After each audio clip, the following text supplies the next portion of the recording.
Feel the real fear with us. প্রিয় listeners, আসসালামু আলাইকুম। দেশ ও দেশের বাইরে যে যেখান থেকে আফনান দ্য হরর ওয়ার্ল্ডের আজকের হরর নাইট এপিসোডের 24তম আয়োজনের সাথে যুক্ত হয়েছেন, হচ্ছেন বা পরবর্তীতে হবেন, সকলকে জানাচ্ছি শুভেচ্ছা ও ভালোবাসা। আশা করি সবাই ভালো আছেন, সুস্থ আছেন।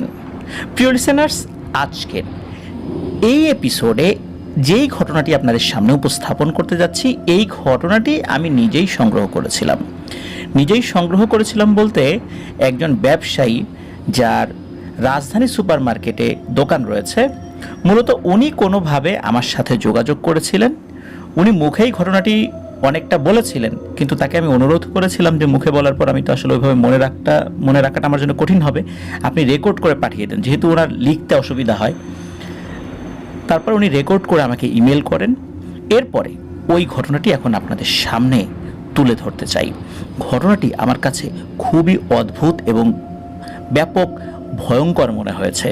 আশা করছি এই ঘটনাটিও আপনাদেরকেও ভয়ের এক অন্য জগতে নিয়ে যাবে ইনশাল্লাহ।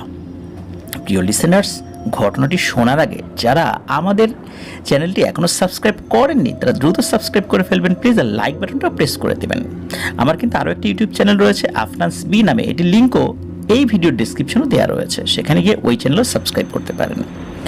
আর আমাদের ঘটনাগুলো সম্পর্কে আপনাদের মূল্যবান মতামত পোস্ট করে বা কমেন্ট করেও জানাতে পারবেন। আমাদের ফেসবুক পেজ এবং গ্রুপ রয়েছে আফনান দ্য হরর ওয়ার্ল্ড নামে, এই ভিডিও ডিসক্রিপশনে সেই লিঙ্কগুলো দেওয়া রয়েছে, সেখানে গিয়ে আপনারা আমাদের পরিবারের সদস্য হয়ে আপনারা আপনাদের মতামতগুলো জানাতে পারবেন।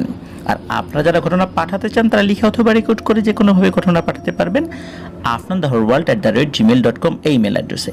ইমেল অ্যাড্রেসের স্পেলিংটা হচ্ছে AFNANTHEHORRORWORLD afnanthehorrorworld@gmail.com। প্রিয় লিসেনার্স, চলুন চলে যাই মূল ঘটনায়।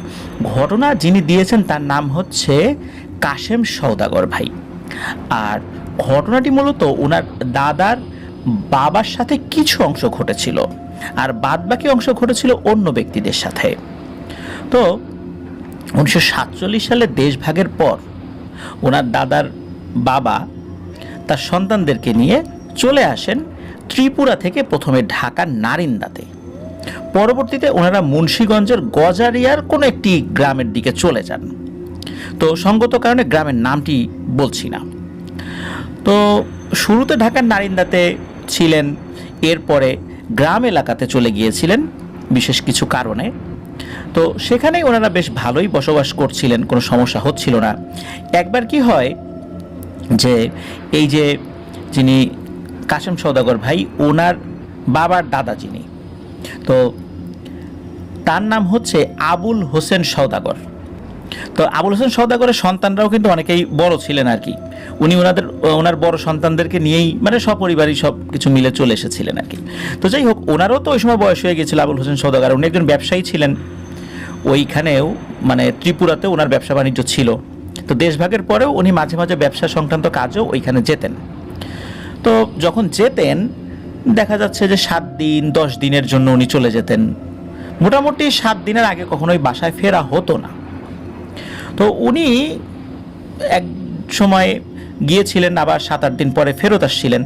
তো ফেরত আসতে আসতে বেশ রাত হয়ে যায়, কারণ ওখানে তো আসতে কয়েকদিন সময় লাগতো। এতটা ভালো যাতায়াত ব্যবস্থা তো ওই সময় ছিল না। 47-এর পরে দেশভাগের পরে বুঝতেই পারছেন রাস্তাঘাটের অবস্থা কেমন ছিল। আর মুন্সিগঞ্জের ওই দিকে ওই সময় লঞ্চ চড়তো, ট্রলার চলতো, এরকম এই টাইপের নৌযানগুলো চলাচল করতো আর কি। অধিকাংশই ছিল বৈঠা চালিত। ওই সময় এতটা ওই ইঞ্জিন চালিত নৌকার প্রচলন হয়নি আর কি। তো উনি ঢাকায় আসার পর ঢাকা থেকে ওই গজারিয়ার দিকে যাচ্ছিলেন একটা নৌকায় করে। তো অনেক সময় লেগে যায়। দিনের বেলা রওনা দিলেও, দিনে হয়তো বা উনি দুপুরের পরে রওনা দিলেও যেতে যেতে রাত প্রায় 8টা, আনুমানিক 8টা, 8:15 মতো বেজে যায়। সেখান থেকে আবার পায়ে হেঁটে বেশ খানিকটা পথ যেতে হবে, মানে উনি যেই গ্রামে বসতি স্থাপন করেছেন মূলত ওনাদেরই এক আত্মীয়ের মাধ্যমে ওইখানে চলে এসেছিলেন আর কি। তো উনি হাঁটছেন একটা মেঠো পথ আর কি। আকাশে মেঘ রয়েছে, আবার চাঁদও রয়েছে। চাঁদ এবং মেঘের লুকোচুরি হচ্ছে। কখনো চাঁদের আলোটা একটু বেশি থাকে, আবার মেঘে ঢেকে যায়। তো এভাবেই উনি পথ চলছিলেন। যখন মেঘে ঢেকে যেত তখন ওনার পথ চলতে একটু অসুবিধা হচ্ছিল, আবার যখন চাঁদের আলোটা ছড়িয়ে পড়ে চারদিকে তখন আবার ভালো করেই পথ চলতে পারেন। প্রায় 1.5 থেকে 2 কিলোমিটার পথ হেঁটে তার বাড়িতে যেতে হবে।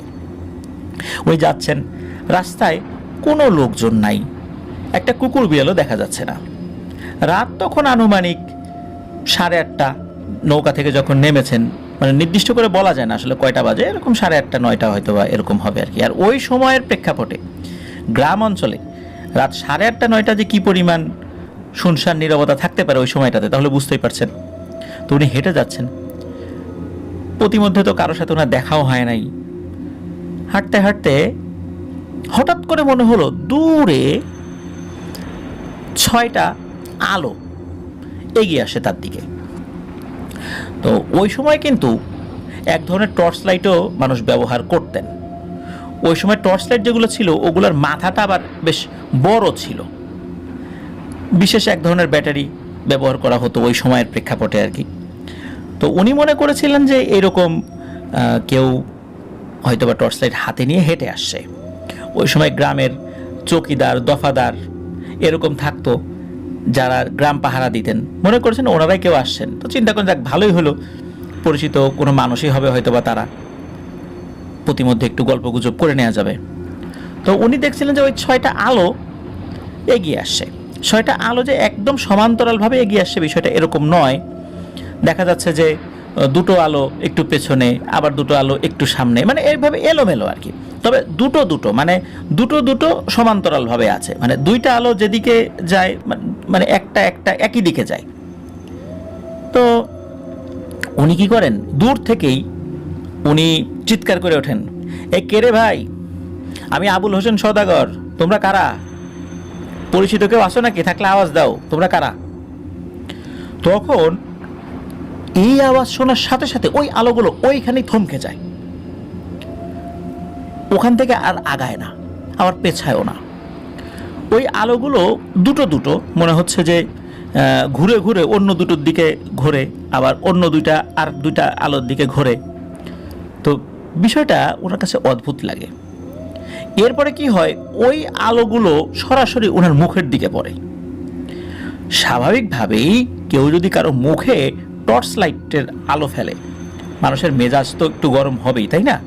মুখে আলো ফেলাটা তো আসলে ভদ্রতার মধ্যে পড়ে না। তো ওই 6টা আলোই তার মুখের দিকে পড়ে। তো উনি বলেন যে এই আমার মুখের আলো মারার কি আছে, তোমরা মুখে আলো মারছো কেন? আলো নিচে নামাও, আমি আবুল হোসেন সওদাগর, আমার চেনো না? তো এ কথা বলার পর ওই আলোগুলো একটু নেমে আসে, তার মুখ থেকে একটু নিচের দিকে নেমে আসে। মনে হলো মাথা থেকে পা পর্যন্ত খুব ভালো করে তাকে স্ক্যান করছে, মানে অবজার্ভ করছে আর কি। এরপরে ওই আলোগুলো আবার তার দিকে এগিয়ে আসতে থাকে। খানিকটা এগিয়ে আসে বলতে তখন ওই আলো এবং ওই আবুল হোসেন সওদাগরের মধ্যকার দূরত্ব ছিল বড় জোর 20 ফুট আনুমানিক, এরকম আর কি। হঠাৎ করে উনি এমন এক ভয়ানক দৃশ্য দেখতে পান, ওটা দেখার পর আসলে ওনার যে বয়স হয়ে গেছিল ওই সময় প্রায় 70, উনি ওনার 70 বছরের জীবনে এমন ভয়ানক কোনো পরিস্থিতির মুখোমুখি হন নাই। অনেক সময় অনেক জায়গায় গিয়েছেন ব্যবসা বাণিজ্যের কাজে, টুকিটাকি ভয় উনি পেয়েছেন, কিন্তু কখনো এমন ভয়ানক দৃশ্য দেখেন নাই। উনি দেখেন এই যে দুইটা করে জোড়ায় জোড়ায় যে 6টা টর্চ লাইটের আলো দেখা যাচ্ছে, ওগুলো আসলে টর্চ লাইটের আলো না, ওগুলো মনে হচ্ছে ওই জোড়ায় জোড়ায় কোনো কিছু চোখ জল জল করছে এবং ওই চোখের ভেতর থেকে টর্চ লাইটের মতো আলো বের হয়ে আসছে। এই জন্যই ওই দুটো সবসময় এক জায়গা থাকে, এক জোড়ায় থাকে, কারণ দুটো চোখ থাকলে তো ওই একটা চোখ যেদিকে যাবে আর একটা চোখ ওই দিকেই যাবে। এরপরে উনি আর একটা ভয়ানক দৃশ্য দেখতে পান। মূলত এই দৃশ্যটা দেখার পরে উনি নিশ্চিত হয়েছিলেন যে ওটা আসলে চোখ। সেটা হলো হঠাৎ করে উনি দেখতে পান সাদা সাদা দাঁতগুলো খুবই সুচালো, আর ওই দাঁতের উপরে লাল রক্তও লেগে আছে, আর দাঁতগুলো এত সাদা ছিল মনে হচ্ছে কোনো এলইডি বাল্ব যদি জ্বলে ওঠে হঠাৎ করে, ওইভাবে এলইডি বাল্বগুলো জ্বলে উঠেছে, মনে হচ্ছে দাঁতগুলো এক একটা এলইডি বাল্বের মতো। আর ওটার মুখের ভেতর থেকে একটা জিহবা, লম্বা একটা জিহবা বের হয়ে আসে। এবং আমরা অনেক সময় কোনো কিছু খাওয়ার পর বা বাচ্চারা কোনো কিছু খাওয়ার পর ওই জিহবা দিয়ে দেখা যাচ্ছে ঠোঁটের আশেপাশে একটু নাড়ায়, ওই জিহবা দিয়ে ওর মুখের চারদিকে একটু নাড়াচাড়া করছে, আর আস্তে আস্তে ওই জিহবাটা এই আবুল হোসেন সওদাগরের দিকে বাড়িয়ে দেয়। মূলত ওইখানে 3টা অবয়ব ছিল। আর আরও ভয়ানক ব্যাপার হচ্ছে, এই আবুল হোসেন সওদাগর দেখেন ওইটুকু আলো বা চোখের আলো, আর যখন ওই দাঁতটা উনি দেখেছেন তখন কিছুটা অস্তিত্ব ওদের টের পান। দেখেন যে ওরা মূলত বডিবিহীন, মানে ওদের বডি নাই, শুধু বড় একটা ফুটবলের মতো মাথা রয়েছে। এই মাথাটা অনেক বড়, কিন্তু গলা, হাত, পা এরকম কিচ্ছু দেখা যাচ্ছে না। মনে হচ্ছে এই জিনিসটা শুধু মাথা সর্বস্ব একটা প্রাণী। উনি যখনই এটা দেখেছেন প্রচণ্ড জোরে দিয়েছেন এক চিৎকার। তো উনি চিৎকার দিয়েছেন, কিন্তু তখনও উনি কিন্তু জ্ঞান হারান নাই। উনি যখনই চিৎকার দিয়েছেন তখন বেশ খানিকটা দূর থেকে আরেকজন আবার চিৎকার দিয়ে বলে উঠেছে, এ রাস্তায় কে রে? তো এরকম করে চিৎকার দিয়ে উঠেছেন। মূলত যিনি চিৎকার দিয়ে দূর থেকে চিৎকার দিয়েছেন, এই রাস্তায় কে রে, উনি হলো ওই গ্রামের একজন চৌকিদার। রাত্রেবেলা উনি পাহারা দিচ্ছিলেন। তো উনিও চিৎকারের উৎস ধরে ওই দিকটাতে আসেন। উনি আসার পর ওইখানে কোনো আলো টালো বা এই টাইপের কোনো অবয়ব দেখতে পান নাই। উনি দেখেন এই আবুল হোসেন সওদাগর উনি মাটিতে শুয়ে আছেন এবং ছটফট করছেন, মানে খিঁচুনি উঠে গেছে। তো মানে তখন ওনার জ্ঞান আছে। উনি দ্রুত তাকে ধরে পিঠে উঠান। এই আবুল হোসেন সওদাগর একটু চিকন মানুষ ছিলেন, হালকা মানুষ ছিলেন, আর ওই চৌকিদার উনি বেশ উঁচা লম্বা স্বাস্থ্যবান একজন মানুষ ছিলেন, যার কারণে তার শরীর শক্তিও বেশি ছিল। আর ওই চৌকিদারের বাড়িটা আবার ওইখান থেকে পাশেই ছিল। উনি এই আবুল হোসেন সওদাগরকে চিনেছেন। উনি দ্রুত পিঠে উঠিয়ে ওনার বাড়িতে নিয়ে গেছেন। তবে পিঠে ওঠার পর এই আবুল হোসেন সওদাগর জ্ঞান হারিয়ে ফেলেছিলেন।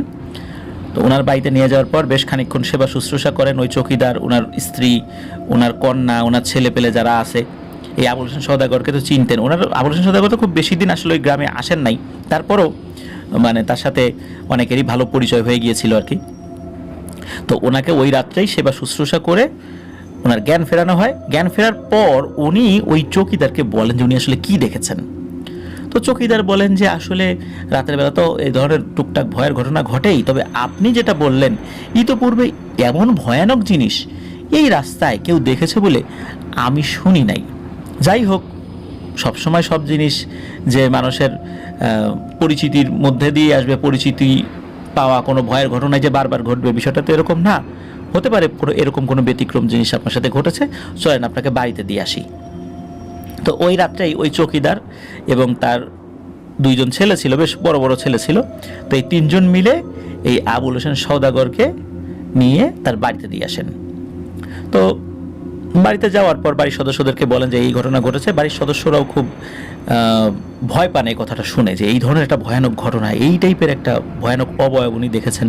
তো রাতের বেলা ওনাকে গোসল করিয়ে ওই গ্রামের যে কিছু টোটকা চিকিৎসা আছে এই চিকিৎসাগুলো করিয়ে ওনাকে ঘরে নিয়ে যাওয়া হয়। তো পরদিন ওনার সাথে কোনো অসুস্থতা বা ওরকম জ্বর এসেছে, ওরকম শরীর খুব দুর্বল হয়ে গেছে, বিষয়টা এরকম না।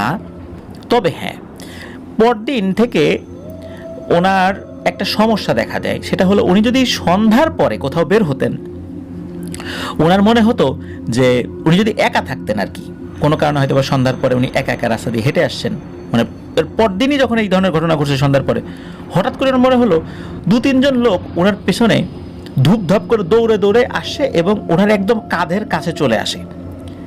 এবং এত কাছে চলে আসে যে উনি টের পান যে এই মুহূর্তে মনে হয় এই পেছন থেকে কেউ তাকে জাপটে ধরবে বা ধাক্কা দিয়ে ফেলে দেবে। উনি ভয়ার্ত দৃষ্টিতে সাথে সাথে পেছন দিকে ঘুরে তাকালে আর কাউকে দেখতে পান না। তখন আবার একটু সামনে হাঁটেন, আবার এরকম শব্দ হয়, এরকম ধূপধাপ করে মনে হচ্ছে তার পেছনে কেউ দৌড়ে আসে, এখনই তাকে ধরে ফেলবে বা জাপটে ধরবে। তো উনি পেছন দিকে তাকালে কাউকে দেখতে পান না। তো এই ধরনের সমস্যা ওনার সাথে সৃষ্টি হয়। তো উনি এইটার জন্য একজন ভালো হুজুরের কাছে গিয়েছিলেন। তো হুজুর কিছু ঝাড়ফুঁক করে দেন। হুজুর বলেন যে হ্যাঁ, কিছু দুষ্টু জিনের আসর আপনার উপর পড়েছে, যার করে এরকম হচ্ছে, এটা আস্তে আস্তে ঠিক হয়ে যাবে। তো এইখানে এই জায়গাটা একটু স্থগিত রাখি প্রিয় লিসেনার্স। এবার আসেন আমরা চলে যাই আর একটা পার্টে এই ঘটনারই। সেটা হচ্ছে যে এই যে যেই ব্যাপারটা উনি যেটা দেখেছিলেন, এই আবুল হোসেন সওদাগর দাদু উনি যেটা দেখেছিলেন, এই ঘটনার পর প্রায় 1 মাস কেটে যায়। 1 মাস পর একদিন রাতের বেলা যেটা হয় সেটা হলো যে ওই রাত্রে আবার একটু বেশ একটু বৃষ্টিও হয়েছিল। তো এক ব্যক্তি, ওনার অনেকগুলো গরু ছিল, উনি করতো কি ওই গরুগুলো বিভিন্ন জায়গায় খুঁটি গেড়ে দিয়ে আসতেন আর কি। তো হয়েছিল কি যে উনি সন্ধ্যার আগে ওনার সবগুলো গরু নিয়ে আসতে পারলেও একটা গরু কোনো কারণে মনের ভুলে, অন্য কোনো ব্যস্ততায় উনি ভুলে গিয়েছিলেন, অন্য কোনো পেরেশানি ছিল হয়তো বা, যার কারণে ওনার আসলে ওই সময় মনে ছিল না। তো উনি একটা গরু ভুল করে মাঠেই রেখে চলে আসেন। তো সন্ধ্যার পর ওনার স্ত্রী আবার ওনাকে বলছেন যে এই কী ব্যাপার, গোয়ালে গরু একটা কম। তখন ওনার মনে পড়ে, আরে তাই তো, আমি তো একটা গরু রেখে আসছি। তখন আবার ওই যে বৃষ্টি শুরু হয়েছে, উনি চিন্তা করলেন যে কোন গরুটা যে কম আমি বুঝতে পেরেছি, আর ওটা কোন জায়গায় বেঁধে আসছে সেটা আমি জানি। তো এই বৃষ্টিটা দেখে মনে হচ্ছে এখনই চলে যাবে, তা বৃষ্টিটা একটু কমুক তারপর আমি গিয়ে নিয়ে আসি। তো উনি বৃষ্টি কমার জন্য অপেক্ষা করছেন। তো ওনার আইডিয়া অনুযায়ী কিছুক্ষণ পর বৃষ্টি থেমেও যায়। তো উনি যেখানে গরুটা বেঁধে রেখে এসেছেন ওইখানে যান। যাওয়ার পর ওই গরুটা কোথাও উনি আর দেখতে পাচ্ছেন না। উনি চিন্তা করেছেন গরুটা হয়তোবা বৃষ্টির কারণে হয়তোবা ছোটাছুটি করতে গিয়ে দড়ি ছিঁড়ে কোথাও চলে গিয়েছে। উনি দেখেন যে গরুটা যেখানে বেঁধে রেখেছিলেন, ওই যে খুঁটিটা যেটা মাটির সাথে উনি গেড়ে রেখেছিলেন, দড়িটা যেটা এই খুঁটিটার সাথে বাঁধা ছিল, খুঁটিটা ওখানে আছে, দড়িটা ছেঁড়া। উনি চিন্তা করলেন যে এটাই হবে, গরুটা চলে গিয়েছে, এখন হয়তো বা বাড়িতে আমি যদি ফিরে যাই তখন গরুটা দেখতে পাবো। তো উনি আর আশেপাশে না খুঁজে উনি বাড়িতে ফেরত যান। তো বাড়িতে ফেরত গিয়ে উনি তো আর গরু কোথাও দেখতে পান না, যে না গরুটা তো বাড়িতে ফেরত আসে নাই। অনেক সময় গরুটা এমনি এমনি বাড়িতে ফেরত আসতো। এরপর ওই ব্যক্তি আর ওনার একটা ছেলে ছিল বাড়িতে, তো দুইজন মিলে ওই গরুটা আবার খোঁজার জন্য বাইরে বের হয়ে পড়েন। তখন ওই ছেলেটা বলে, আব্বা চলো তো যেখানে গরুটা বাঁধা ছিল ওইখানটাতে আবার যাই। বলে ওইখানে তো নাই, আমি তো দেখে আসছি। বললে অনেক সময় গরু ঘুরে ঘুরে ওই জায়গায় আবার চলেও আসে। তো ওনারা অন্য কোনো দিকে যাওয়ার আগে ওই জায়গাটাতে যান। ওই জায়গাতে যাওয়ার পর দেখেন যে গরুটা নাই। তো আর একটা পথ দিয়ে ওনারা যখন যাওয়া শুরু করেছেন, হঠাৎ করে ওই ব্যক্তির ছেলেটা তাকে বলে, আব্বা দেখো তো এটা কিসের হাড় দেখা যায়। তখন ওই ব্যক্তি তাকিয়ে দেখেন, আরে এগুলো তো গরুর হাড়। আর এই হাড়গুলো এমন ছিল, কোনো গরু জবেহ করার পর হাড়গুলো থেকে যখন মাংসগুলো পরিপূর্ণভাবে আলাদা করা হয়, তখন কিন্তু ওই হাড়গুলোর সাথে তাজা রক্ত লেগে থাকে, বিভিন্ন শিরাগুলো তখনও কিন্তু লেগে থাকে, লাল লাল দেখা যায়, মনে হচ্ছে একদম ওই টাইপের হাড়, মাত্র হাড়গুলো থেকে মাংস আলাদা করে ফেলা হয়েছে, একদম তাজা হাড়। এই দৃশ্য দেখার পর উনি প্রচণ্ড ভয় পান এবং দুঃখও পান। উনি মনে করেন যে আমার গরুর সাথে নিশ্চয়ই ভয়ানক কিছু হয়েছে। এরপর ওনারা দেখেন আশেপাশে বেশ কিছু জায়গা জুড়ে গরুর হাড় ছড়ানো ছিটানো, এমনকি গরুর মাথাটাও পড়ে আছে, কিন্তু মাথার উপরে চামড়া নাই। মনে হচ্ছে ওই মাথার ভেতরের বিভিন্ন অংশগুলো একদম খেয়ে ফেলা হয়েছে। আর কিছু কিছু হাড় যেগুলো গুঁড়ো গুঁড়ো হওয়া, মানে হচ্ছে কোনো ধারালো দাঁত দিয়ে কামড় দিয়ে ওই হাড়গুলো গুঁড়ো গুঁড়ো করে ফেলেছে। মনে হচ্ছে কোনো ভয়ঙ্কর প্রাণী বেশ আয়েশ করে এই গরুটাকে খেয়ে এই হাড়গুলো চতুর্দিকে ছড়িয়ে ছিটিয়ে রেখেছে। এমনকি চামড়াটাও দেখা যাচ্ছে না, শুধু হাড়গুলো দেখা যাচ্ছে। উনি এই দৃশ্য দেখার পর ভয় তো পেয়েছে, দুঃখও পান এই কারণে যে কে এই কাজটা করলো। কোনো হিংস্র প্রাণী এত দ্রুত এরকম একটা আস্ত গরু এত ভালোভাবে খেয়ে ফেলবে। হিংস্র প্রাণী খেলেও আশেপাশে কিছু মাংসের ছিটে ফোঁটা তো পড়ে থাকে, কিছুই নাই, চামড়াটাও নাই। তাহলে এই কাজটা কে করলো? তো তখন তো আসলে বেশি রাত হয় নাই, উনি দ্রুত ওই চৌকিদারের বাড়িতে যান চকিদারের বাড়ি উনি চিনতেন। যাওয়ার পরে বলেন যে আমার গরু যেন কে ধরে জবাই করে এরকম মাংস নিয়ে চলে গেছে, হাড়গুলো ছড়া ছিটাই রেখে গেছে। চকিদার বলে না তো, আমাদের গ্রামে এরকম কোনো লোকজন নাই যে এইভাবে আর একজনের গরু নিয়ে জবাই করে খেয়ে ফেলবে, আর এই টাইপের দুষ্টু ছেলেপেলেও তো আমাদের এখানে নাই, তোমার কোথাও ভুল হচ্ছে, চলো তো ওই জায়গাতে যাই। তো উনি ওই জায়গায় যান। চকিদার এসে চকিদার কিছু একটা ভাবার পরে বলেন আমার মনে হচ্ছে এটা কোনো মানুষের কাজ না, হয় কোনো হিংস্র প্রাণীর কাজ, না হলেও কোনো দুষ্টু পিশাচের কাজ হবে। আমাদের গ্রামের কোনো মানুষ এই কাজ করবে এটা আমার বিশ্বাসই হয় না, এই টাইপের কোনো লোক নাই, এটা আমি তোমাকে নিশ্চয়তা দিচ্ছি। কিন্তু কে এই কাজটা করলো এটা তো আমাদেরকে বের করতে হবে। এখন ওই লোক তো কিছুতেই মানে না যে না, এটা তুমি কোনো চোরকে বাঁচানোর জন্য এই সমস্ত কথাবার্তা বলতেছো, আগামীকালকে গ্রামের সালিশ হোক, সালিশে আমি বিষয়টা তুলব। ওই গ্রামের যিনি মাতব্বর গোছের লোক ছিলেন, সবাই তাকে কাজী সাহেব বলতেন, তো ওনার কাছে ওই রাত্রে যাই নালিশ করেন। তখন বলেন যে ঠিক আছে, আগামীকালকে তোমরা আসো, আমি আরও কিছু গণ্যমান্য ব্যক্তিদেরকে ডাকি, দেখি আসলে বিষয়টা কি হয়েছে। তখন সকালবেলা ডাকা হয় সন্দেহভাজন যারা একটু দুষ্টু প্রকৃতির, এদেরকেও ডাকা হয়। তখন এরা বলে যে না তো, আমরা দুষ্টু হইতে পারি কিন্তু আমাদের গ্রামেরই কোনো ভাইয়ের গরু ধরে আমরা খাবো এটা হইতে পারে না। বড়জোর কোনো গাছ থেকে কাঁঠাল চুরি করি, কিন্তু তারপরে কলার কাঠি চুরি করি, রস চুরি করে খাই, কিন্তু তাই বলে কারো গরু ধরে খেয়ে ফেলবো এতটা মানে নিচে এখন আমরা নামি নেই। তখন অন্যরা বলেন যে হ্যাঁ আসলে ওরা দুষ্টু ঠিক আছে, কিন্তু এইরকম করবে না। কিন্তু কথা হলে কাজটা কে করলো, গ্রামের মধ্যে একটা আতঙ্ক সৃষ্টি হয়ে যায়, নিশ্চয়ই কোনো হিংস্র জানোয়ার গ্রামে প্রবেশ করেছে।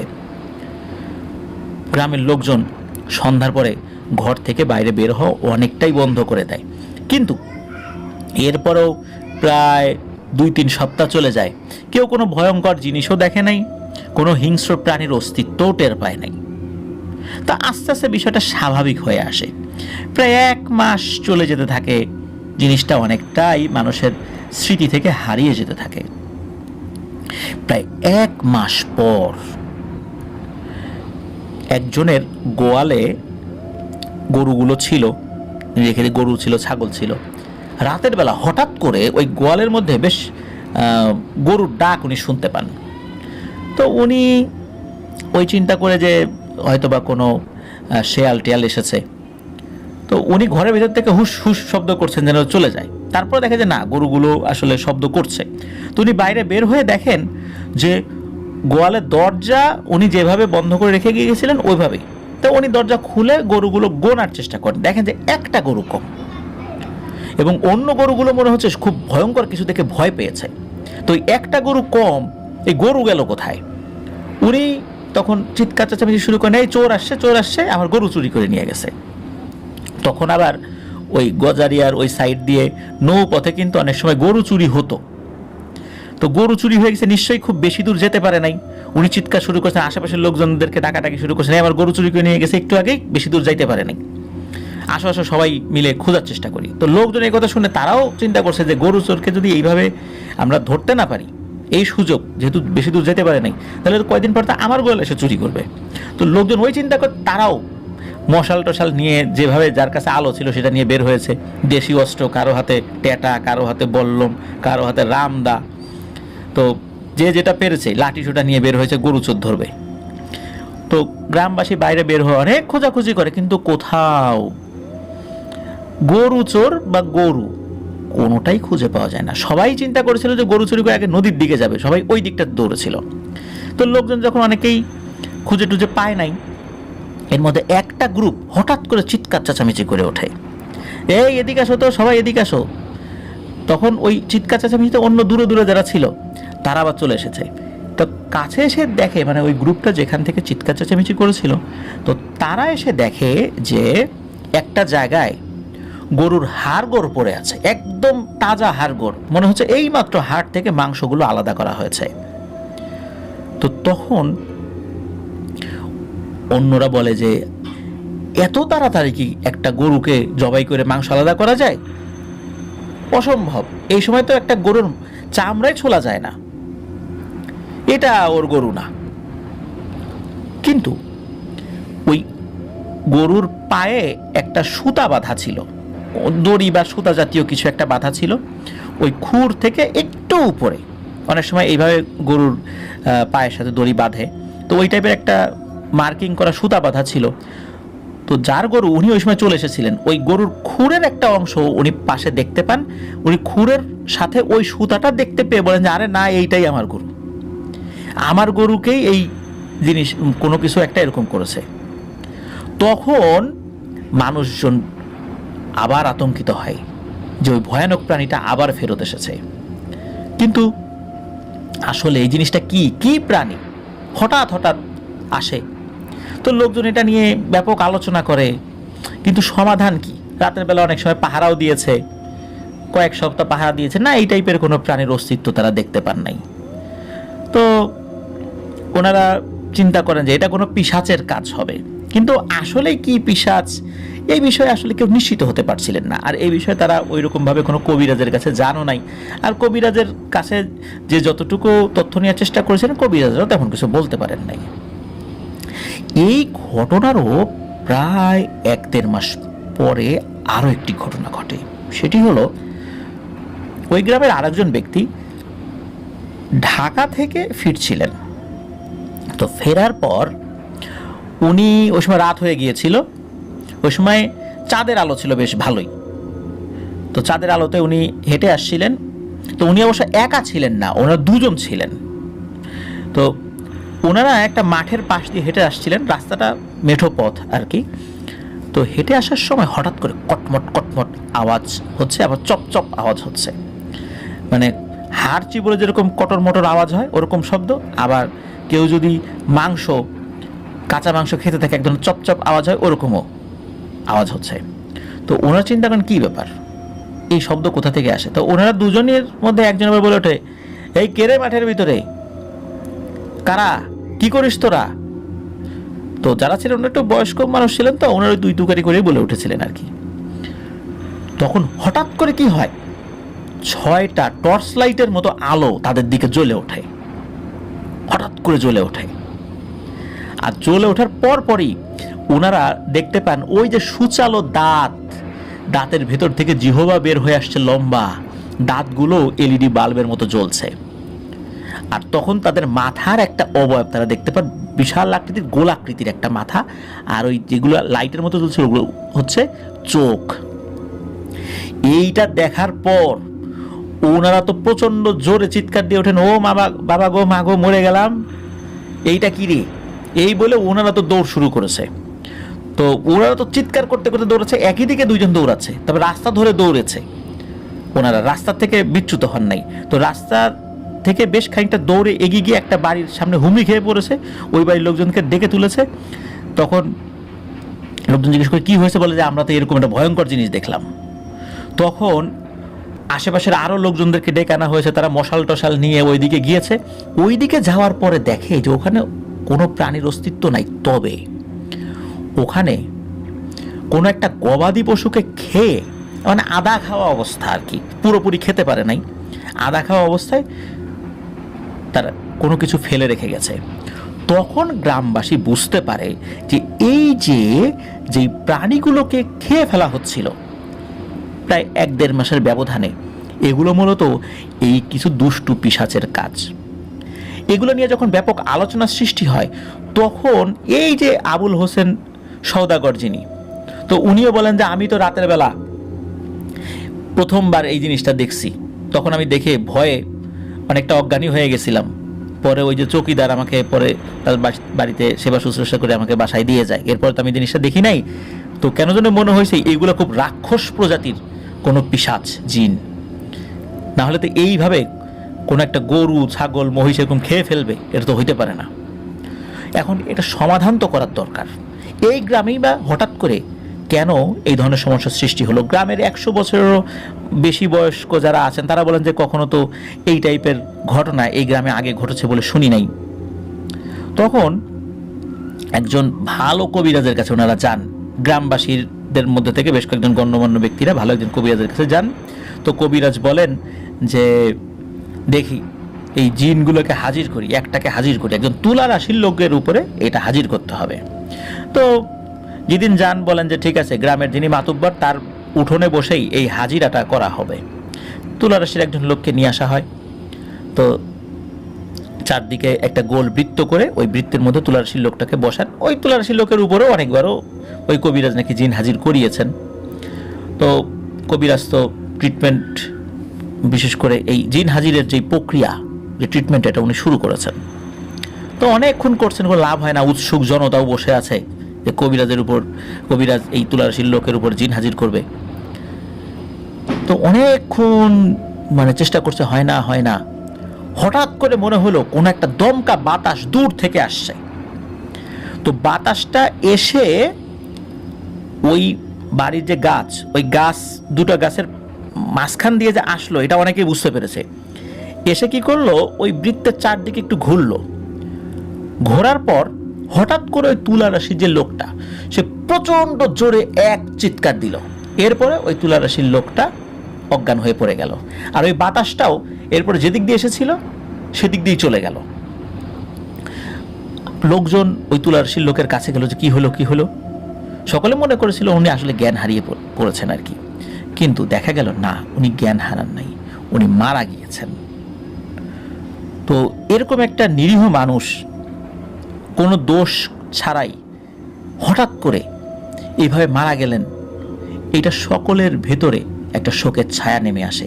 এই প্রথম কোনো মানুষ মারা যাওয়ার ঘটনা ঘটল, তাও এই জিন হাজির করাতে গিয়ে। সাধারণত কোনো মানুষের উপর যদি জিন হাজির করানো হয়, মানুষ মারা যায় না, কিন্তু এই লোকটা মারাই গেল, অথচ তার উপর জিন হাজিরও হয় নাই। ওই বৃত্তের চারদিকে মনে হলো একটা বাতাস ঘুরলো কয়েকবার, এরপরে এই ঘটনা, তারপরে বাতাসটা চলেও গেল। তখন ওই কবিরাজ বুঝতে পারলেন এটা কোনো সাধারণ পিশাচ শ্রেণীর জিন নয়, এটা খুবই ভয়ানক রাক্ষস শ্রেণীর জিন, আর এটাকে হাজির করাটা এতটা সহজ হবে না। তখন ওই কবিরাজ ওই তুলারাশির পরিবারের ওই ব্যক্তির, যিনি মারা গিয়েছেন, তাদের কাছে ক্ষমা চাইলেন। আসলে ক্ষমা করে কি হবে, যে চলে যাও সে তো চলেই গেছে। সেই পরিবারের শোকের ছায়া নেমে আসে। এখন লোকজনের মধ্যে কিন্তু ভয়ানক একটা আতঙ্ক বিরাজ করছে যে এমন ভয়ানক একটা জিনিস হঠাৎ করে গ্রামের উপর সওয়ার হয়েছে, এর থেকে মুক্তির উপায় কি? তখন ওই কবিরাজ উনি পরামর্শ দেন যে তার পরিচিত খুব ভালো একজন হুজুর আছে, খুবই আল্লাহওয়ালা মানুষ, ওনার কাছে অনেক ভালো ভালো জিন আসে। মূলত ওই জিনদের সম্পর্কে তথ্য সংগ্রহ করতে হবে, যে এরা আসলে কারা, কেন এখানে এসছে, কি তাদের উদ্দেশ্য। তো ওই কবিরাজ নিজেই সে হুজুরের কাছে যান, সব বিষয় খুলে বলেন। তো হুজুর তার অনুগত কিছু জিনদেরকে এই বিষয়ে তথ্য সংগ্রহ করতে বলেন। তো ওই জিনেরা অল্প কিছু সময়ের মধ্যে সে জানান ওই হুজুরকে যে হুজুর, এই বিষয়ে তথ্য সংগ্রহ করতে সময় লাগবে, এটা এতটা সহজ হচ্ছে না যতটা সহজ ওই জিনেরা মনে করেছিল। তখন ওই হুজুর ওই জিনদেরকে জিজ্ঞেস করেন কতদিন সময় লাগতে পারে তোমাদের। তখন ওই জিনেরা 1 সপ্তাহের সময় নেন, যে আমরা 1 সপ্তাহের মধ্যে তথ্য সংগ্রহ করার চেষ্টা করবো, তবে নিশ্চিত করে বলতে পারতেছি না যে আদতে আমরা পুরোপুরি তথ্য সংগ্রহ করতে পারবো কি পারবো না। তখন 1 সপ্তাহের একটা সময় হুজুর নেন। 1 সপ্তাহ পর ওই হুজুর কবিরাজকে বলেন যে তুমি আসবা, তোমার সাথে গ্রামবাসী কিছু লোকজনকে নিয়ে আসবা, দেখি আমার জিনেরা কি তথ্য আমাকে দেয়, আমি সেগুলো তোমাদেরকে বলবো। তখন 1 সপ্তাহ অপেক্ষা, 1 সপ্তাহের মধ্যে কোনো ভয়ানক ঘটনা ঘটে নাই। এই 1 সপ্তাহ খুব স্বাভাবিক ছিল আর কি। 1 সপ্তাহ পর ওই কবিরাজ আরও কিছু গ্রামের গণ্যমান্য ব্যক্তিদেরকে নিয়ে ওই হুজুরের কাছে যান। তো হুজুর খুব গম্ভীর, মন খারাপ অবস্থা। হুজুর বলেন যে আমি আসলে খুবই চিন্তিত, কিভাবে যে তোমাদেরকে বিষয়টা বলি, বললেও ভয় পাবা, আবার না বলেও থাকতে পারতেছি না। আমার জিনেরা যে তথ্য এনে দিয়েছে এটা খুবই ভয়ঙ্কর একটা তথ্য। সেটা হলো আরবের মারিদ সম্প্রদায়ের একটা গোত্রের কিছু শক্তিশালী জিনেরা বহু বছর আগে, প্রায় 1000 বছরের আগে, পাহাড়ি কিছু গুহা থেকে 3টা ভয়ঙ্কর জঙ্গলি শ্রেণীর জিনকে ধরেছিল। এই জিনগুলো নাকি নরখাদক, এবং শুধু নরখাদক বললেও ভুল হবে, এরা জিন খাদকও। এদের কোনো বাদ বিচার নাই, এদের খাবারই হলো মানুষ অথবা জিন। মানুষের মধ্যে অনেক সময় থাকে না এক ধরনের ক্যানিবাল গোষ্ঠী, যে যারা কাঁচা মাংস খায়, মানুষকেও পেলে খেয়ে ফেলে। মূলত এই তিনটা ছিল এই সম্প্রদায়ের। এরা যে নির্দিষ্ট কোন গোত্রের এটা বলা যায় না, এরা হয়তো কোনো বহু বছর আগেই কোনো গোত্র থেকে বিচ্যুত, বহু বছর আগে তারা ওই গুহায় বসবাস করত। তো এরা ওইভাবে জিনদের উপর আক্রমণ করত, আর মানুষ পেলে তো কোনো কথাই নেই। এরা খুবই শক্তিশালী ছিল। এই মারিদ সম্প্রদায়ের জিনেরা তারা এই তিনটাকে অনেক কষ্টে আটক করেছিল। এই তিনটাকে আটক করতে গিয়ে কয়েকজন মারিদ সম্প্রদায়ের জিন শহীদও হয়েছিল। এই তিনটাকে আটক করে আনা হয় তাদের গোত্রের সর্দারের কাছে। গোত্রের সর্দার তাদেরকে মেরে ফেলার চেষ্টা করার পরেও বিভিন্ন কারণে তাদেরকে মারতে সক্ষম হন নাই। তখন ওই গোত্রের সর্দার বলেছিল যে এদেরকে না খাইয়ে মারতে হবে, এদেরকে বন্দি করে রাখো, এদেরকে যেহেতু অন্য কোনোভাবে মারতে পারতেছি না, আর এরা বেঁচে থাকলে মানুষ এবং জিন উভয় সম্প্রদায়ের জন্য বিপদ, সুতরাং এদেরকে না খাইয়ে মারতে হবে। এরপরে বহুকাল চলে যায়, এদেরকে না খাইয়ে রাখা হলেও এরা মারা যায় নাই, তবে আস্তে আস্তে দুর্বল হয়ে যেতে থাকে। তো কোনো কারণে ওদের ওই জেলখানা থেকে এই তিনটা মুক্তি পেয়ে যায়, এবং মুক্তি পাওয়ার পর এরা ওই আরব এলাকা ত্যাগ করে এই বঙ্গ ভূখণ্ডে চলে আসে, এবং এইখানে এসে এই গ্রামে চলে আসে। মূলত ওরা প্রথমে মানুষকে আক্রমণ করে নাই, ওরা আক্রমণ করে গবাদি পশুকে। বহুকাল ধরে ওরা ক্ষুধার্ত থাকার কারণে ওদের শরীরের শক্তি খুবই দুর্বল হয়ে পড়ে, যার কারণে ওরা এই গবাদি পশুগুলো খেয়ে খেয়ে নিজেদেরকে প্রস্তুত করছে। আর ওরা একবার খাওয়ার পর 1 মাসের ভিতরে কারো আক্রমণ করে না। এই জন্য 1 মাসের ভিতরে কোনো ভয়ানক ঘটনা ঘটেও না। আর এদেরকে কোনো মানুষের উপর হাজির করা যায় না, কোনো মানুষের উপর হাজির করানোর চেষ্টা করলে ওই মানুষের মৃত্যু ঘটবে। এই জন্যই ওইখানে যেই তুলা রাশির ব্যক্তির উপর হাজির করানোর চেষ্টা করা হয়েছিল সেই ব্যক্তিটা মারা গিয়েছিল। আর এরা ওইভাবে কোনো কথা বলতে পারে না, মানে ওদের যে কথা এটা জিনেরাও বোঝে না, শুধু ওরা বোঝে, ওরা এমনভাবে কথা বলে। এই জন্য ওদেরকে হাজির করেও কোনো লাভ নাই, আর হাজির করাতে গেলে যার উপর হাজির করা হবে তার মৃত্যু নিশ্চিত। এখন এটা সমাধান কি? এই কথা শোনার পর তো মানুষ খুব ভয় পেয়ে যায় যে আস্তে আস্তে এখন মানুষের উপর আক্রমণ করবে। তখন এই হুজুর বলেন যে আমার 2 ছাত্র জিনকে, যেই মারিদ গোত্রের জিনেরা ওই 3টা জিনকে আটক রেখেছিল, তাদের কাছে খবর পাঠানোর জন্য বলেছি যে ওই 3 জন এইখানে এসে এই গ্রামে তাণ্ডব শুরু করেছে। কারণ অন্য জিনেরা এদেরকে আটক করতে পারবে না। মারিদ শ্রেণীর জিনেরা অত্যন্ত শক্তিশালী এবং বিশালদেহী হয়ে থাকে, ওরাই শুধু এই 3টাকে আটক করতে পারবে। আর ওরা যদি ইতোমধ্যে কোনো মানুষকে খেয়ে ফেলা শুরু করে তখন ওদের শরীরের শক্তি আরও অনেক বেড়ে যাবে, তখন ওই মারিদরাও ওই 3টাকে আটক করতে গেলে অনেক সমস্যা হবে। কারণ আরবে দেখা যাচ্ছে যে মরুভূমি, তারপর পাহাড়, ওখানে গাছপালা কম, মনুষ্য বসতি নাই, ওইখানে যুদ্ধ করে ওদেরকে আটক করা সহজ। কিন্তু এইখানে প্রচুর গাছপালা, অনেক মানুষের বসতি আছে, এইখানে মারিদ শ্রেণীর জিনেরা ওদের সাথে যুদ্ধ করে আটক করতে গেলে অনেক ঘর বাড়ি, গাছপালা, এমনকি মানুষের প্রাণহানি হতে পারে। যার কারণে ওরা কিভাবে যে এই 3টাকে আটক করবে বা ওদের 3 জনের বিষয়ে কি সিদ্ধান্ত নেবে এখনো বলা যাচ্ছে না। তো এই জিনিসটা ওই হুজুর সকলকে অবহিত করেন, বলেন যে আমি নিজেও খুব চিন্তিত যে কিভাবে এই সমস্যার সমাধান হবে, তবে আশা করছি ইনশাল্লাহ সমস্যার সমাধান হবে। তো ওনার ওই 2 জন ছাত্র তারা যখন ওই মারিদ সম্প্রদায়ের কাছে নাকি গিয়েছিলেন, তো যাওয়ার পরে মারিদ শ্রেণীর যারা জিনেরা ছিলেন তারা এটা শুনে অবাক হয়েছে যে এই আরব ভূখণ্ড থেকে চলে গেছে এই বঙ্গ ভূখণ্ডে, এইখানে এসে তাণ্ডব চালাচ্ছে। তখন ওই সর্দারের অনুগত সেনাবাহিনীর প্রায় সব সদস্যদেরকে নির্দেশ দেন যে কোনো মূল্যে ওই 3টাকে জীবিত অথবা মৃত, যেহেতু এতদিনে মারতে পারি নাই, এখন মারা যাবে বলে মনে হচ্ছে না, কিন্তু ওদেরকে যে কোনো মূল্যে ধরে নিয়ে আসো। ধরে নিয়ে আসার পরে কি করা যাবে সেটা পরে দেখব। তখন ওই 2 জন ছাত্রের সাথে বিশাল মারিদ একটা সেনাবাহিনী চলে আসে। এখানে চলে আসার পর প্রথমে ওই হুজুরের কাছে গিয়েছিলেন। হুজুরের কাছে বলেন যে আপনার এলাকায় যে জিনেরা আছে, এই জিনগুলোর যিনি সর্দার, তাকে একটু ডাকেন, তাকে আমরা সালাম জানাবো। তখন ওই হুজুর নাকি ওই এলাকার জিনদের যিনি সর্দার তাকে ডাকেন, বলেন যে আপনারা আমাদেরকে সহযোগিতা করুন, আপনারা পেছনে থাকবেন, আমরাই যা কাজ করার করব।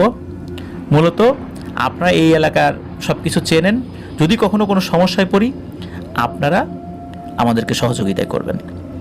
তখন ওই সর্দার উনি বলেন যে ইতোমধ্যে তার জিনেরাও খবর দিয়েছে যে এই টাইপের ভয়ঙ্কর 3টা জিন এই এলাকায় এসেছে, কিন্তু অন্য কোনো জিনদের এখনও তারা ক্ষতি করে নাই, এই জন্য তারা চুপ হয়েছিল। কিন্তু অন্য তথ্য যখন ওই জিনও পেল, ওই সর্দার পেল, তখন উনিও বলেন যে ঠিক আছে, আমরাও সর্বোচ্চভাবে চেষ্টা করব ওই 3টা জিনকে আটক করার জন্য। তো যাই হোক, তারা কিভাবে এই আক্রমণের নকশা সাজিয়েছিলেন এই বিষয়টা আসলে জানা যায় না। তবে ওই যেই হুজুর উনি বলেছিলেন যে আপনারা কবে আক্রমণ করতে চান, তখন ওই মারিচ শ্রেণীর জিনেরা বলেছিলেন যে আমরা এখনও নিশ্চিত না, আমরা সুযোগ বুঝে আক্রমণ করব, তবে ওই 3টার একটা দফা রফা করেই এখান থেকে আমরা যাব। তবে আপনি ওই এলাকার লোকদেরকে বলে দেন অবশ্যই সন্ধ্যার পরে, খুব জরুরি দরকার ছাড়া কেউ যেন বাইরে বের না হয়, তাহলে কিন্তু সমস্যা হতে পারে।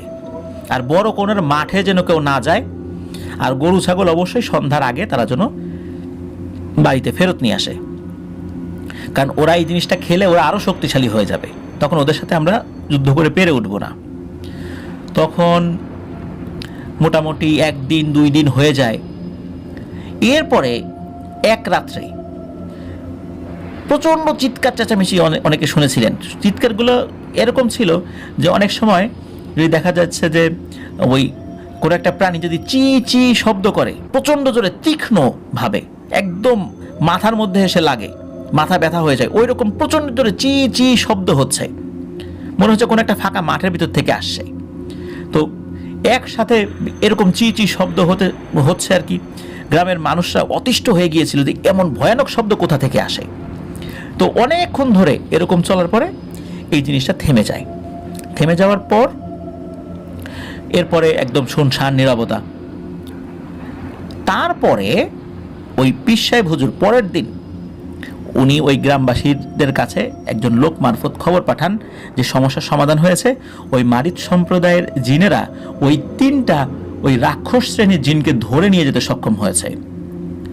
আর ধরে শুধু নিয়ে গিয়েছে তা বিষয়টা এরকম না, ওই 3টাকে নাকি আরব সাগরের গভীরে বন্দি করে রেখেছে, এবং ওইখান থেকে নাকি ওরা আর কখনোই উপরে উঠে আসতে পারবে না, কারণ ওরা নাকি পানির নিচে ওদের কোনো সক্ষমতা দেখাতে পারে না, ওরা শুধু মানে স্থলভাগে সক্ষমতা দেখাতে পারে। যেখানে রাখা হয়েছে ওখান থেকে ওরা কখনোই আর বের হতে পারবে না, আর ওদেরকে হত্যা করাটাও সম্ভব হয়নি, শুধু বন্দি করে রাখা সম্ভব হয়েছে। আর এরা মানুষ এবং জিন উভয় সম্প্রদায়ের জন্য মারাত্মক বিপজ্জনক। তো এইভাবে সমস্যার সমাধান হয়েছিল। আল্লাহর অশেষ রহমতে কোনো মানুষের উপর এই জিনিসটা আক্রমণ করেনি, তবে মানুষের প্রাণহানির মধ্যে ওই একজন ব্যক্তিরই প্রাণহানি হয়েছিল। আর এই যে আবুল হোসেন সওদাগর দাদা যিনি, উনি মূলত পরবর্তীতে পুঙ্খানুপুঙ্খভাবে এই ঘটনাটি অনেককে বলেছিলেন আর কি, যে তার সাথে মানে উনি তো এই বিষয়টাকে অবলোকন করেছিলেন, তারপর তো এই সমস্যা যেটা মোটামুটি 3-4 মাস স্থায়ী ছিল আর কি, পুরোপুরি মানে সমাধান হতে আর কি। তো এই যে আবুল হোসেন সওদাগর দাদা, ওনার ওই যে একটা সমস্যার কথা প্রিয় লিসেনার্স আমি বলেছিলাম শুরুর দিকে, যে ওনার কাছে মনে হতো পেছন থেকে এই জিনিসটা কোনো একটা জিনিস ওনাকে জাপটে ধরতে আসছে। মূলত এইটা ওই যে ওই 3টা জিন এটা করতো না, মূলত ওনার পেছনে অন্য কিছু দুষ্টু জিন লেগেছিল। ওরা আসলে ওই রকম ক্ষতি করার উদ্দেশ্যে না, ওনার সাথে মজা করতো, ইচ্ছাকৃতভাবে ভয় দেখাতো। এটা পরবর্তীতে ঝাড়ফুঁকের মাধ্যমে সমাপ্ত হলেও ওনার এই সমস্যাটা যেত না। পরবর্তীতে যেই কবিরাজের মাধ্যম দিয়ে সমস্যার সমাধান হয়েছিল, সেই কবিরাজ আবার ওই জিনগুলোকে হাজির করেছিলেন। তো জিনগুলো বলছিল না, আমরা তো তাকে বিরক্ত করি না, আমরা তো তার কাছেই আসি না, ওয়াদা দিয়েছি যাব না, যাইও নাই, ওনার অন্য কোনো সমস্যা থাকতে পারে। তো পরবর্তীতে তাকে ডাক্তার দেখানো হয়েছিল। ডাক্তার বলেছিল যে ওই যে বেশ কিছুদিন ধরে ওই ধরনের একটা সমস্যা, যেটা পিছন থেকে কেউ জাপটে ধরে আসে, এই ধরনের চিন্তা করতে করতে, ওই ধরনের সমস্যা ফেস করতে করতে আসলে ওনার একটা মানসিক সমস্যা হয়ে গেছে। এইটা মূলত ওই হুজুর বলেছে এটা জিনের সমস্যা না, এটা মানসিক সমস্যা, আপনারা মানসিক রোগের ডাক্তার দেখান। তো মানসিক রোগের ডাক্তার দেখানো হয়েছিল। উনি কিছুটা সুস্থ হলেও যেহেতু এই সমস্যা ওনার কাছে সন্ধ্যার পরে বাইরে বের হলে একা একা রাস্তায় হাঁটলে মনে হতো কেউ ওনাকে পিছন থেকে জাপটে ধরতে আসছে, তো এই জন্য উনি সন্ধ্যার পরে খুব একটা বের হতেন না। ওনার মৃত্যু অবধি এই ধরনের সমস্যা ছিল, উনি সেটা বুঝতেন, তারপর নিজে থেকেও উনি নিজের মনকে সাহস দিতেন আর কি। তো এই সমস্যাটা ওনার মৃত্যু অবধি লেগেই ছিল, যেটা ওনার মানসিক সমস্যা হয়ে গিয়েছিল আর কি। জিনের সমস্যা না। প্রিয় লিসেনার্স, এটি ছিল ঘটনাটি আমার কাছে খুব অন্যরকম লেগেছে। আশা করছি এই ঘটনাটি আপনাদের কাছেও ভয়ের এক অনন্য জগতে নিয়ে যেতে সক্ষম হয়েছে ইনশাল্লাহ। প্রিয় লিসেনার্স, ঘটনাটি ভালো লাগলে আমাদের গ্রুপে পোস্ট করতে কিন্তু ভুলবেন না। আজকের এপিসোড এ পর্যন্তই রাখতে হচ্ছে। সবাই ভালো থাকবেন, সুস্থ থাকবেন, আমার জন্য দোয়া করবেন, আমার পরিবারের জন্য দোয়া করবেন, আপনাদের জন্য দোয়া রইল, আপনাদের পরিবারের প্রত্যেকের জন্য দোয়া রইল। মহান আল্লাহ সুবহানাহু ওয়া তাআলা আমাদেরকে ভালো রাখুন, সুস্থ রাখুন, নিরাপদে রাখুন, আফনান দ্য হরর ওয়ার্ল্ডের সাথে রাখুন। আসছে সোমবার অমীমাংসিত রহস্যের আরও একটি এপিসোড নিয়ে আপনাদের সামনে হাজির হচ্ছি। এপিসোডটি শোনার আমন্ত্রণ জানিয়ে বিদায় নিচ্ছি। আসসালামু আলাইকুম। প্রিয় লিসেনার্স, আসসালামু আলাইকুম।